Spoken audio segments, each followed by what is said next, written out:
watch a lot of videos on this type of thing, and I want to do a video on this because we see a lot of people with different opinions. Hey, what there's going to be a housing crash, and there's going to be, what makes prices go down. We see a lot of people on my side of the fence, professionals and industry professionals talk about, well, supply and demand. There's too much demand for the supply, so that's why prices are going to keep going up.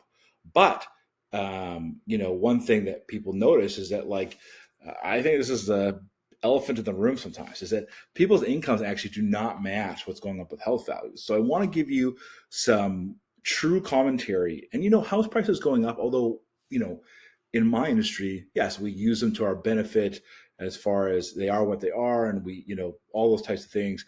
They're not necessarily a positive. And we need to understand the dynamics, because for a lot of people, what I'm worried about right now is that you're waiting for a housing crash causes you not to buy, or not even just buy a house, not make decisions, because you don't understand the dynamics of the market, and particularly uh, federally how Canada works, that's making the push of house prices. So let's talk about what keeps values high. So first of all, if we go micro level, and my clients are really over, but if we look at a place like BC, we have to remember that agricultural land reserve, or ALR, accounts for a significant amount of land. So what happens with ALR? So 40% approximately of land in BC is ALR. ALR means that you cannot redevelop the land, and generally means it only permits usually one residence and a secondary residence. So if you see a 10-acre farm, or a 10-acre, it is not even a farm, because when an ALR property happens, it has such a they charge so little taxes for it that people don't typically take it out. So even if the property is not used as a working farm, it may be something very small, like them having like berry bushes, like very, very small, more farming activity to keep the farm status. We talk about having farm status, or ALR. That's 40% of land, but those parcels of land cannot be developed, and so you have a significant amount of land, 40% of land in BC, that cannot be touched for development. So if you have any population increases, there's not like more houses to expand on. This should be really, we should really see the contrast here when we think about Western provinces, BC and Alberta. Alberta statistically has higher incomes, especially in their bigger centers. Calgary has, in many zip codes, has higher incomes than Vancouver. That would mean, from other people's logic, that Calgary house prices should always be higher than Vancouver. But you'll know that's quite the contrary. Vancouver house prices by far outpace Calgary's house prices. But there is not the same restrictions on land planning. So you see Calgary able, and the rest of Alberta able to fan out and have further development. As population comes in, they're able to keep building out. This is an example why why you'll see this in the United States. You'll see not huge house values there. And you'll see people talk about, oh, my house for $300,000. You don't see these $1 million homes. So ALR and this type of thing is a big part of the puzzle. This could go further to go. How easy is it for land to be developed? How easy it is for governments locally, provincially, and federally to create to encourage development, and in some ways to create density when it's necessary, right?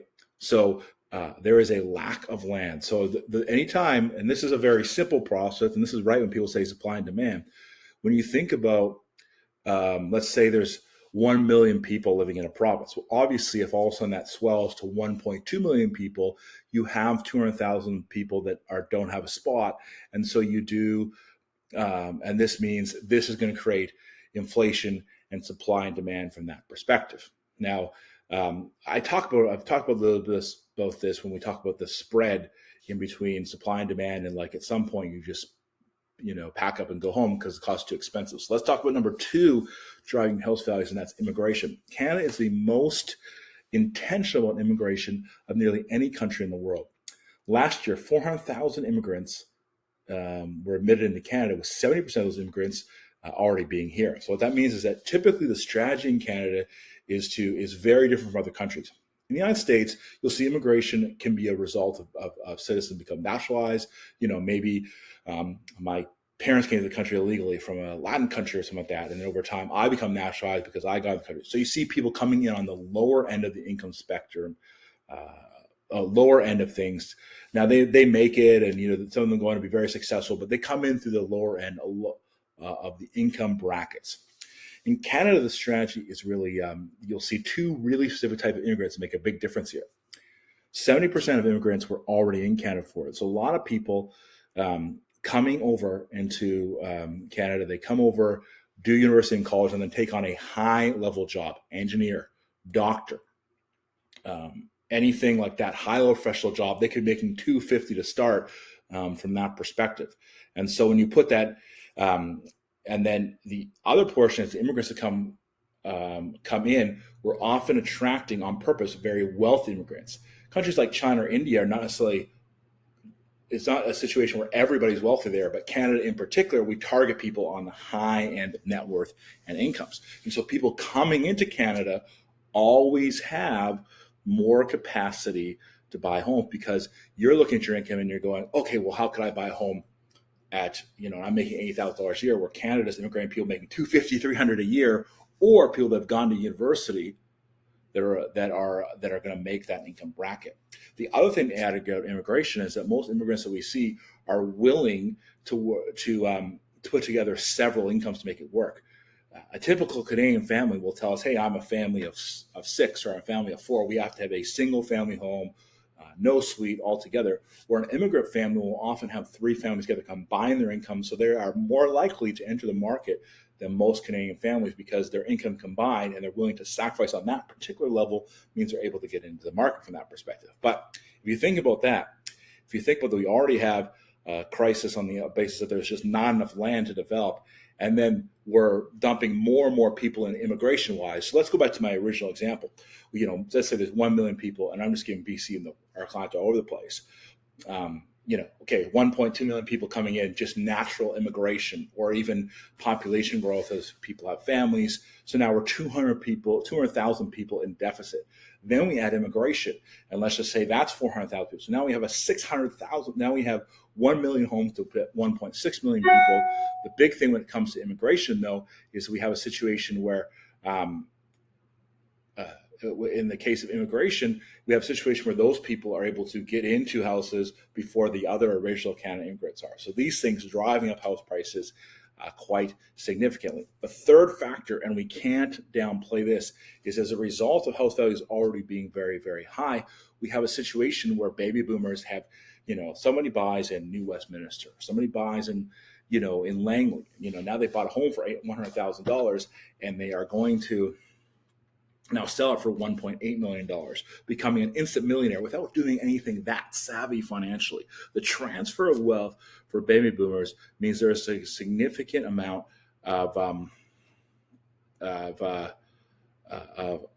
house price values that continue to happen because people have the cash to put down more and more money.